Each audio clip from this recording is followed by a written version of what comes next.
Okay students, बड़े ध्यान से सुनना भाई। हम क्या कर रहे हैं, एक्सप्रेशंस निकाल रहे हैं किसके, रिजल्टेंट का मैग्नीट्यूड कैसे निकालेंगे और उसका डायरेक्शन कैसे निकालेंगे। ठीक है, तो बहुत ही ध्यान से सुनना। पहले थोड़ा सा कॉन्सेप्ट पर बात कर लेते हैं। ठीक है, देखो, ये एक एरो है, ये एक वेक्टर है। इस पार्ट को हम बोलते हैं हेड। ठीक है, और इस पार्ट, ये पीछे जो है ना, पीछे, इसको हम बोलते हैं टेल। ठीक है, तो ट्रायंगल लॉ ऑफ एडिशन में क्या होता है, हमको ना दो वेक्टर दी जाती है, एक वेक्टर ये रहता है, एक वेक्टर ये रहता है। तो इसको हम क्या करेंगे, एक का हेड दूसरे के टेल से जोड़ देंगे। यहाँ देखो, एक का हेड है और दूसरे का टेल है, इन दोनों को आपस में जोड़ दिए है। तो ट्रायंगल लॉ ऑफ एडिशन करने के लिए हमें हेड और टेल को जोड़ना पड़ता है। अब देखो भैया, इसका डेरिवेशन बहुत ज़्यादा इंपॉर्टेंट है, एग्जाम में पूछता रहता है, तो ध्यान से देखेंगे। देखो भैया, ये क्या है सर, ये ए फॉर एप्पल है। ये क्या है सर, ये थीटा है। ये क्या है सर, ये अल्फा है। तो ये जो है ना, ये चीज़ें पहले से ही बता दी गई है। ठीक है, इसको प्रूफ नहीं किया जा सकता। कुछ चीज़ें हैं जो पहले से ही बता दी गई है, आपको बस उसे फॉलो करना रहता है। जैसे सर ये टू है ना, तो इसको समझे थोड़ी ना भैया, इसको तो याद किए हो ना आप। वैसे ही एक्सप्रेशंस कैसे होंगे, ध्यान से देखना। देखो, हमें यहाँ पर ना एक रिजल्टेंट बनाना पड़ेगा, ऐसे। ये बना रिजल्टेंट, है ना। ये हो गया हमारा ए वेक्टर, ये हो गया हमारा बी वेक्टर, और ये जो है रिजल्टेंट है। ये रिजल्टेंट की वैल्यू कैसे निकलेगी, न्यूमेरिकल्स में भी काफ़ी ज़्यादा यूज़ होगा, तो देखते जाना कैसे होगा। यहाँ तक तो क्लियर है। ठीक है, थोड़ा बहुत तो आपको आता भी होगा। अब देखो, यहाँ पर हम सॉल्व कर रहे हैं। ये हो गया हमारा ए वेक्टर, ये हो गया हमारा बी वेक्टर। इसको हम थोड़ा सा अंदर लिख देते हैं, और ये जो है, ये हमारा है रिजल्टेंट। अब कैसे निकलेगा, देखो, डेरिवेशन कैसे की जाती है इसकी। यहाँ से ना 90 डिग्री एक बनाने के लिए हमें एक स्ट्रेट लाइन खींचनी पड़ेगी। ठीक है, क्या किया हमने, 90 डिग्री बनाने के लिए एक स्ट्रेट लाइन खींचा। क्यों खींचा भाई, ऐसा बताया गया है डेरिवेशन, और जैसा बताया जाता है वैसे ही हमें फॉलो करना रहता है। ठीक है, अब देखो, यहाँ पर हम नाम दे देते हैं, इसका नाम दे देते हैं P, इसका नाम दे देते हैं Q, इस पॉइंट का। ठीक है, R इसलिए नहीं दे सकते क्योंकि R यहाँ यूज़ हो चुका है, तो इसको देंगे S और इसको देंगे T। क्या ये बात समझ में आ गया? ठीक है, अब देखो यहाँ पर हम क्या करेंगे, हमारे पास दो ट्राइंगल है। ठीक है, कौन कौन सा ट्राइंगल है, एक पूरा वाला ट्राइंगल है, बड़ा वाला ट्राइंगल है। दिखा दिखा, एक बार बड़े वाले ट्राइंगल को लेकर के सॉल्व करेंगे, और एक बार छोटे वाले ट्राइंगल को लेकर के सॉल्व करना है। बस खत्म हो जाएगा, इतने में ही खत्म हो जाएगा। समझ में आ रही है बात, क्या कर रहे हैं यहाँ पर? ठीक है, बड़ा ट्राइंगल लेना है, छोटा ट्राइंगल लेना है। तो चलो पहले हम छोटे ट्राइंगल को लेकर के सॉल्व करते हैं। देखो भैया, पूरा वीडियो ध्यान से सुनना और कहीं पर स्किप मत करना, है ना। समझाने की गारंटी हमारी है। देखो, सबसे पहले हम यहाँ पर लेंगे इन ट्राइंगल, छोटा ट्राइंगल पहले लेकर के सॉल्व करेंगे, फिर बड़ा ट्राइंगल। छोटा ट्राइंगल क्या है, QST। QST, QST में हम सबसे पहले क्या लगाने वाले हैं, cos theta. Sir cos theta क्यों लगा रहे हैं, साइन है, कॉस है, टेन है, कोसेक है, सेक है, कॉट है, तो हमें सिर्फ कॉस ही क्यों लगाना है? सारी की सारी बातें बताएंगे, पहले सुनते जाओ। ठीक है, हमको सबको तो ये पता है, पापा बीड़ी पियोगे, हाँ हाँ बेटा, ये होता है साइन, ये होता है कॉस, और ये होता है टेन। तो कॉस क्या है, B/H। तो कॉस थीटा क्या हो जाएगा, B/H, मतलब बेस बाय हाइपोटेनियस। क्या ये बात समझ आ गई? तो देखो, cos theta equals to base कितना है भैया, बेस तो सर अगर हम इस ट्राइंगल की बात करें तो बेस बाय हाइपोटेनियस। बेस हमें नहीं पता है, तो बेस को अभी हम क्या लिखेंगे, QS लिखेंगे। तो B की जगह हम क्या लिख देंगे, QS अपॉन हाइपोटेनियस कितना है बेटा, देखो B वेक्टर है, देखा हाइपोटेनियस क्या है, B वेक्टर, तो यहाँ लिखेंगे B। तो यहाँ से QS की वैल्यू निकल जाएगी, ये B यहाँ चले जाएगा, तो क्या हो जाएगा, B कॉस थीटा। किसकी वैल्यू निकली, QS की निकली। क्या ये बात आपको समझ में आई? ठीक है, ये वैल्यू हमारी यहाँ निकल गई।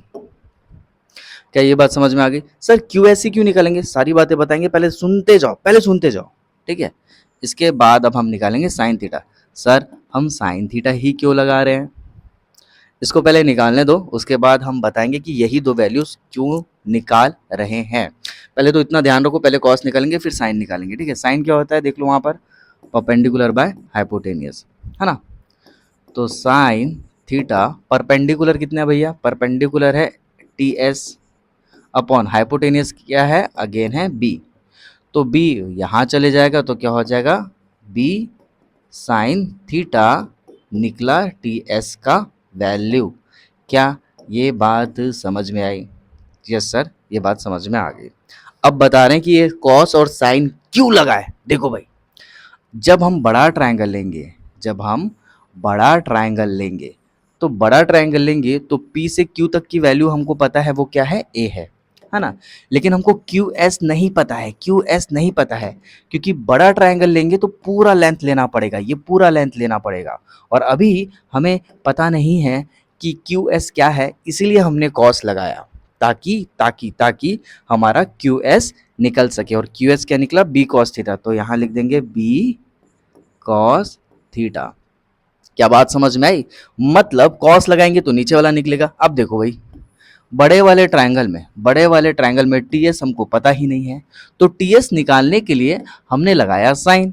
जैसे ही हमने साइन लगाया तो टीएस की वैल्यू हमें मिली बी साइन थीटा। तो इसकी वैल्यू हमें क्या मिली, बी साइन थीटा। ठीक है, यहां तक क्लियर है? अब देखो मेन पार्ट, अब बहुत ज़्यादा इंपॉर्टेंट है, इसको ध्यान से सुनना। ठीक है, अब हम क्या ले रहे हैं, in triangle P S T, P S T बोला ना, पहले छोटा वाला ट्राइंगल लेंगे, अब बड़ा वाला ट्राइंगल लेंगे। तो बड़ा वाला ट्राइंगल हो गया P S T. P S T में देखो हमारे पास क्या है, ये रिजल्टेंट है, मतलब हाइपोटेनियस है। और इसका फॉर्मूला क्या होता है, पाइथागोरस थ्योरम, आपको तो आता ही होगा। ठीक है, हाइपोटेनियस का स्क्वायर इक्वल्स टू परपेंडिकुलर का स्क्वायर प्लस बी का स्क्वायर। तो यहाँ पर हम क्या करेंगे, ध्यान से देखो, हाइपोटेनिस का स्क्वायर इक्वल्स टू परपेंडिकुलर का स्क्वायर प्लस बेस का स्क्वायर। या तो ऐसा लिखो, या तो बेस का स्क्वायर प्लस परपेंडिकुलर का स्क्वायर लिखो। फर्क पड़ेगा क्या, नहीं पड़ेगा, ऐसा लिख सकते हैं। तो इसको अभी दिमाग में रखो। ठीक है, चलो अब देखो क्या कर रहे हैं। देखो हाइपोटेनिस का स्क्वायर क्या है, रिजल्टेंट का स्क्वायर, रिजल्टेंट का स्क्वायर इक्वल्स टू परपेंडिकुलर का स्क्वायर प्लस बेस का स्क्वायर। लेकिन हम पहले बेस लिखेंगे, क्यों, ताकि कैलकुलेशन के लिए इजी पड़े।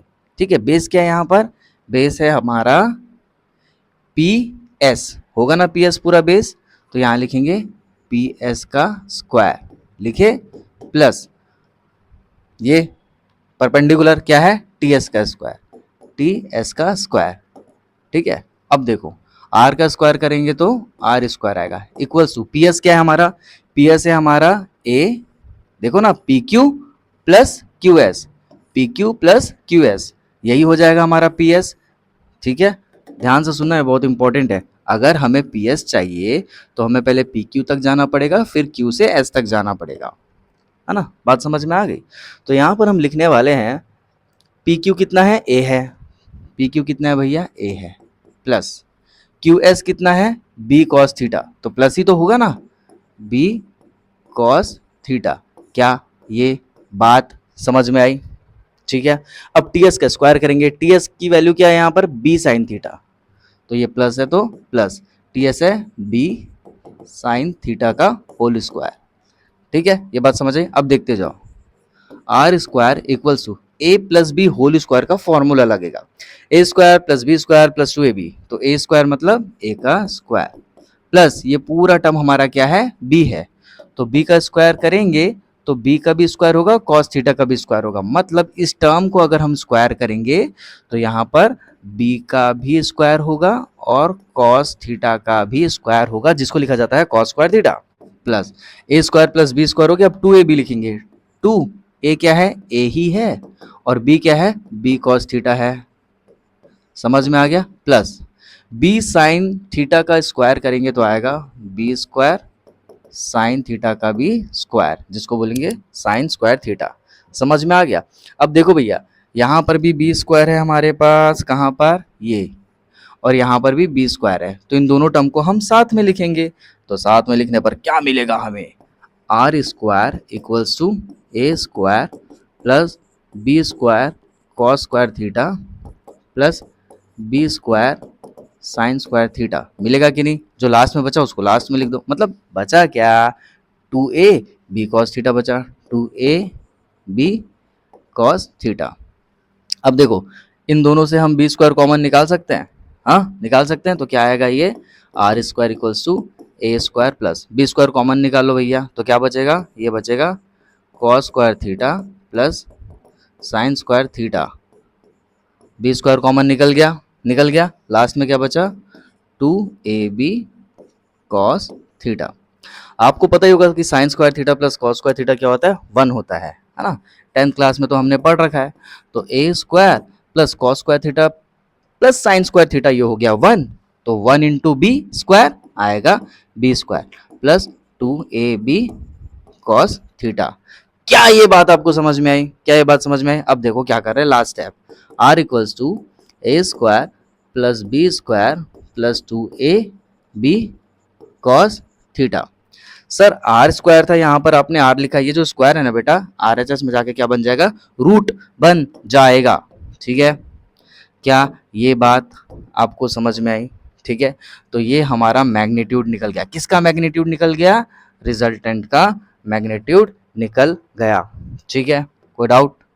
अगर कोई डाउट है तो कमेंट सेक्शन में आप बताएंगे, लेकिन आई होप आपको कोई डाउट तो नहीं होगा।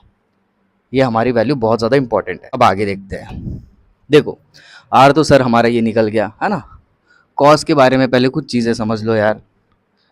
देखो भाई, कॉस 0 डिग्री क्या होता है, 1 होता है ना। कॉस 90 डिग्री क्या होता है, वो होता है 0। और कॉस 180 डिग्री होता है -1। अब आप मुझे बताओ, कॉस सबसे बड़ा किस में होता है, कॉस सबसे बड़ा किस में होता है? कॉस की और भी वैल्यूज है जो आपने 10th क्लास में पढ़ रखी है, लेकिन अभी हम इन तीनों के बारे में बात करेंगे। क्यों? क्योंकि मैक्सिमा और मिनिमा यहीं से निकलेगा। कैसे बताते हैं, देखो कॉस की सबसे बड़ी वैल्यू होती है 1। कब आता है, जब थीटा की वैल्यू क्या हो जाती है, 0 हो जाती है। तो यहाँ पहला कंडीशन देखो क्या है, इफ थीटा इक्वल्स टू 0, अगर थीटा इक्वल्स टू 0 हो गया तो यहाँ रख दो, थीटा को 0 रख दो। तो थीटा को 0 रख देंगे तो ये कॉस 0 हो जाएगा। कॉस 0 की वैल्यू क्या हो जाती है, 1 हो जाती है। तो 1 इंटू दिस करेंगे मतलब 2ab, 2ab इंटू 1 करेंगे तो 2ab ही तो आएगा मेरे भाई। तो जब थीटा की वैल्यू हम 0 रख रहे हैं तो यहाँ हमें क्या मिलेगा, r equals to under root a square plus b square plus 2ab ये आ जाएगा, क्योंकि कॉस 0 की क्या वैल्यू हो गई थी, 1 हो गई थी।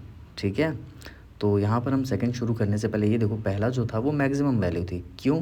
क्योंकि 1 कॉस 0 क्या होता है, 1, और 1 एक मैक्सिमम वैल्यू, फिर तो 0 देखने को मिलेगा और -1 देखने को मिलेगा। ठीक है, तो सेकंड हम लेंगे मिनिमम। मिनिमम के लिए क्या लेंगे, थीटा की वैल्यू हम लेंगे 180 डिग्री।